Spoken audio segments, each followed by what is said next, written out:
I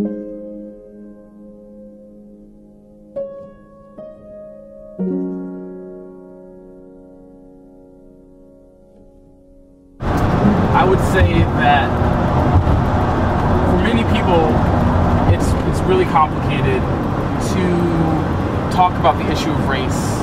One, considering that it tends to be a very polarizing subject where some people think there's no room to look at what's happened, and some people find a racial argument to every reason why we make our decisions. And that's really hard to have a really cohesive discussion about what happened.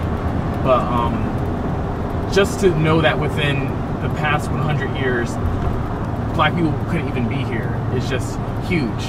That means that somebody's grandfather was not allowed to be here. So like, just looking at how real and near that was in a time. My best friend's grandpa used to be one of the Red Ku Klux Klan members. Yeah. I don't know. It was kind of funny. He said like we were best friends for like a long time, and I don't know. It was interesting. I don't know. It's weird that happened so soon. But like Portland, I mean, now is pretty good though about it, right? I mean, have they got it all figured out yet? The issue was back in the 1990s, about 50% of Oregon's Black population lived in North and Northeast Portland. At this point, it is about 20%.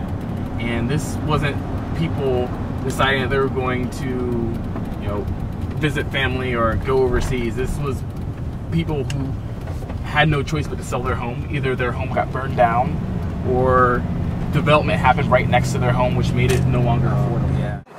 Hey everybody, I hope you're having a good night. I've been up since about 5 in the morning, so don't feel bad. I'm also extremely tired. But I want to thank Robbie first for setting this up. We met about a week ago to talk about the Sierra Service Project and why we're here today. And I would say, I don't consider myself to be the first person to be asked about, expertise when it comes to poverty and hunger in the city of Portland. I've only been here 3 years, but I really contributed, my time and energy to, reading about the history, learning from historians, learning from, civic leaders, to really get a youth perspective of why it's important to do community work and how it's all connected. And I actually wanted to focus a little bit on certain practices that we might do as a collective that have kind of helped a few demographics in the community, but also have somehow made it even harder for us to deal with the issues of inequality.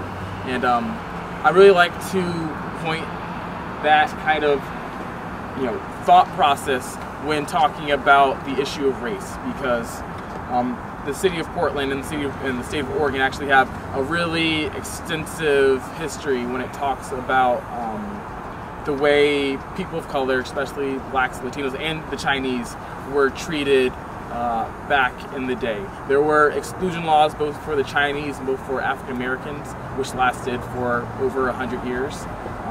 Multiple hangings, multiple driving people out of town.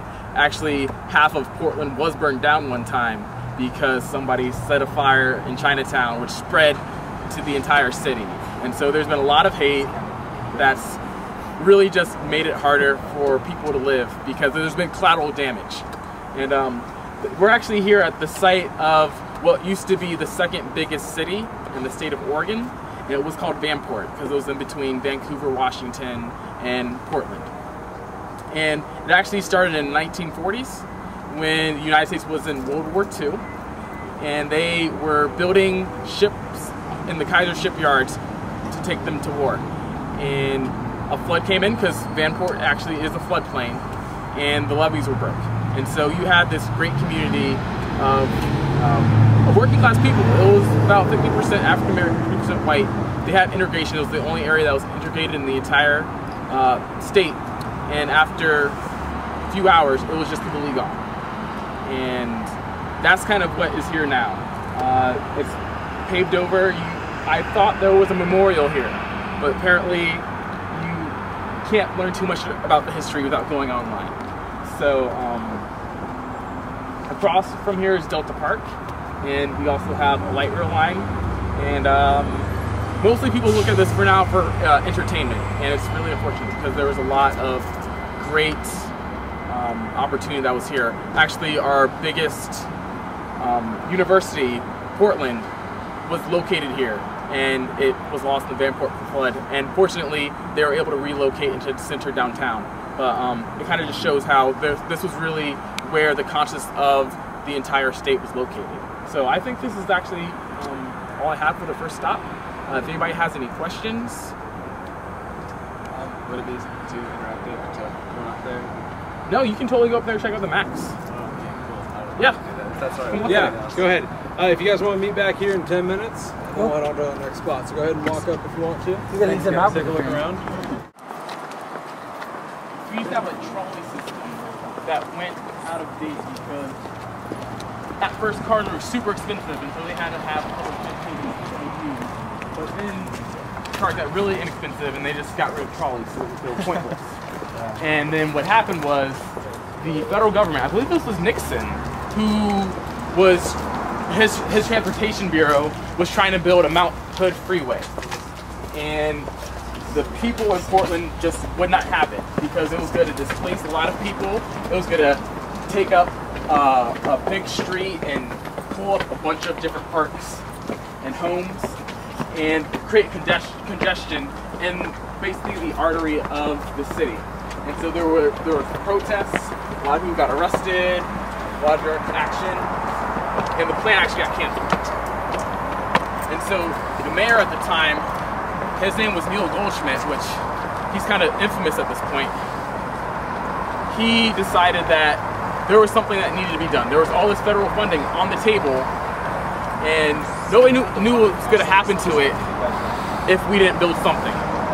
So he decided that we should just build a light rail line, and that's how the Blue Line got built. And it goes all the way from Hillsborough to Gresham now. Those are far east Multnomah County, and then it goes all the way out to far west Washington County. There you go.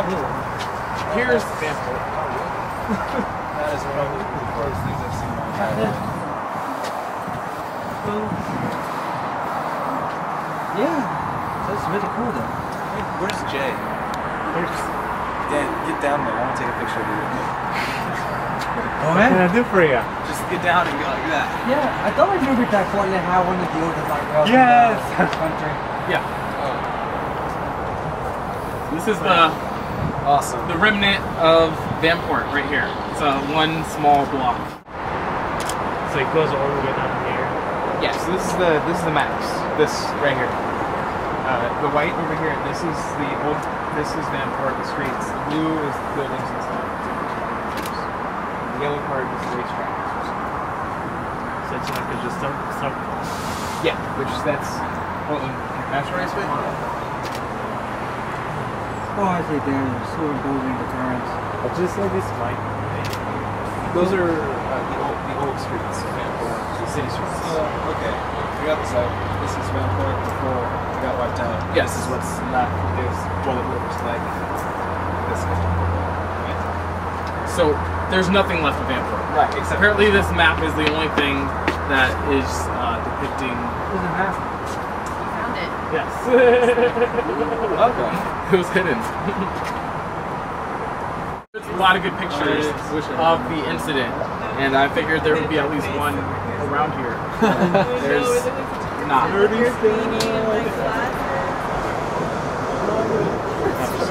doesn't even mention anything about the district. It does not.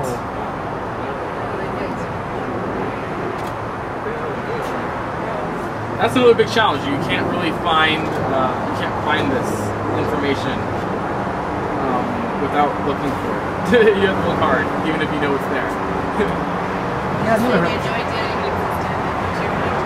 Yeah. Yeah, I never heard. Well, I think we're ready to go down to Dawson's Park. Dawson's Park? Yes. That's